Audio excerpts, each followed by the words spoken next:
question is very close to my heart, and I want to tell the person who asked it that they're very brave for bringing this to the foreground. Kay asks, after your miscarriage, did you have anxiety about having sex again? And how did the miscarriage affect your relationship?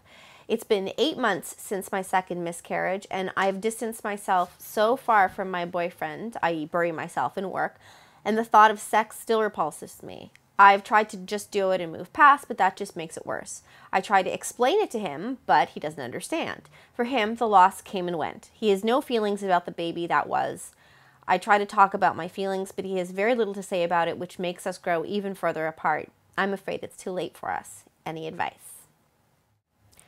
For those of you that don't know me, I have a blog called Trying Times at yummymummyclub.ca where I'm a featured blogger, and it deals directly with my own personal experiences about fertility and losses and also my separation. So this question is really important to me, and I can relate a lot. Did I have anxiety about having sex again after my miscarriages? Absolutely. I think that is a very, very natural feeling.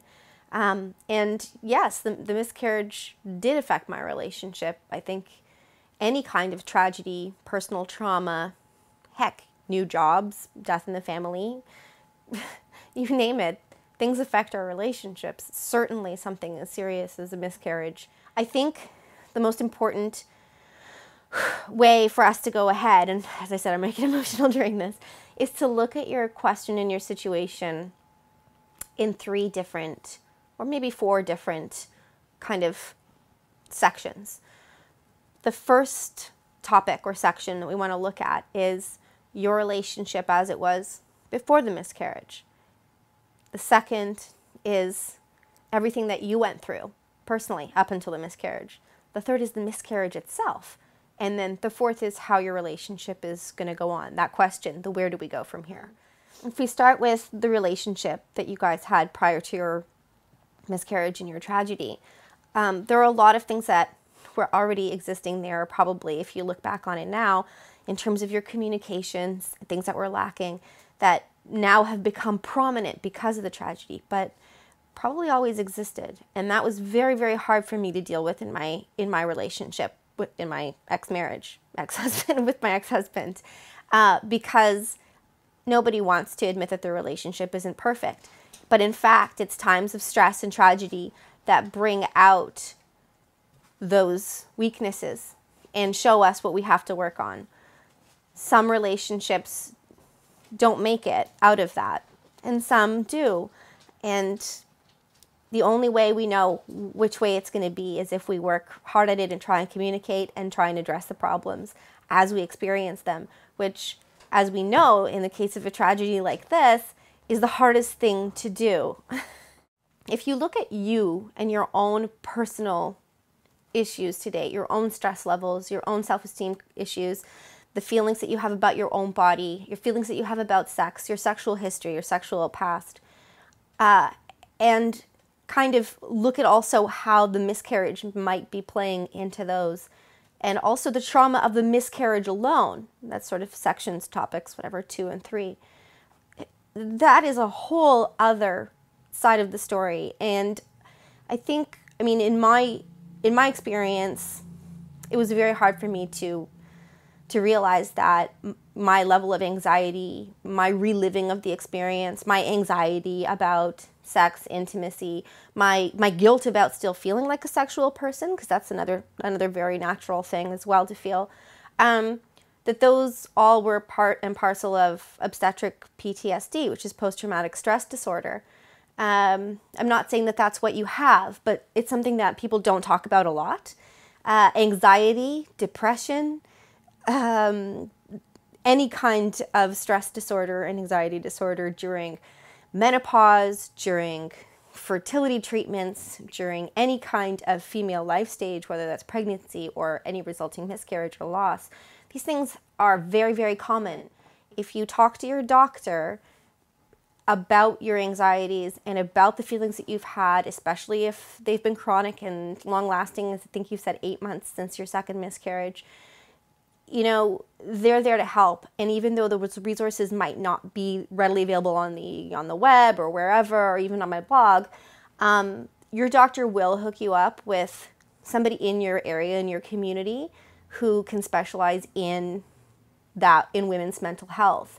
I currently am with, and have been throughout my miscarriages, with Women's College Hospital here in Ontario, with the Reproductive Life Stages program, working on my PTSD, and it's been really amazing. They also, in certain programs, offer couples counseling, which is really, really great, because once you're working on yourself, it's a lot easier to find the words and the tools to then work on your relationship, if your partner is on the same page as you and if you guys are willing to work through this together. Just one last thing about the where do we go from here, which is, it's so scary for you. I know that's that impending feeling of doom, that it's too late for you as a couple.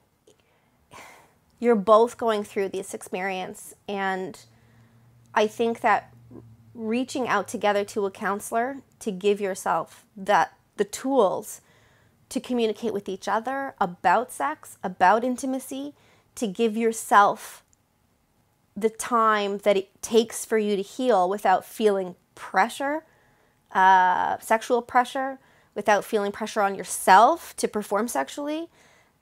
You know, it's a route that is very, very hard to open yourself up to when you're already in so much pain. It might feel like you can't take anymore. But talking about it diffuses it. And I think that instead of talking around issues, which so many couples do sometimes, but just sitting down and being super blunt, it might lead to some really interesting discoveries. And hopefully, if you guys are able to heal and connect and work through to the next phase of your lives together, it would be a wonderful thing to try. Just in closing, don't be hard on yourself. You know, you just went through a loss. 8 months, 8 days, 8 years, it doesn't matter. As a couple, you both relate to this new world and new roles. And it's very beautiful, and to have it taken away so suddenly is devastating. So take as long as you need to get over it. And if you, in your heart of hearts, know that your sadness and your anxiety is interfering with your future and your ability to find new happiness, that's where it's time to talk to your doctor. This is an incredibly hard thing to write, to get out there. The fact that this person wrote this to me, once again, is a huge, huge testament to her bravery. Thank you so much for putting this out there, because you're opening a lot of dialogue for women who are going through this, women who need support during phases of depression, anxiety, post-traumatic stress disorder, grieving, loss. This needs to be talked about. And thank you so much for helping this come to the light. Thanks.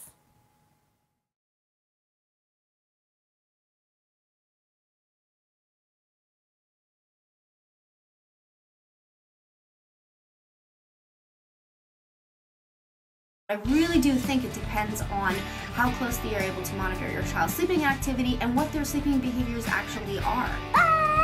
That was really good. That was the other expert weighing in on the situation.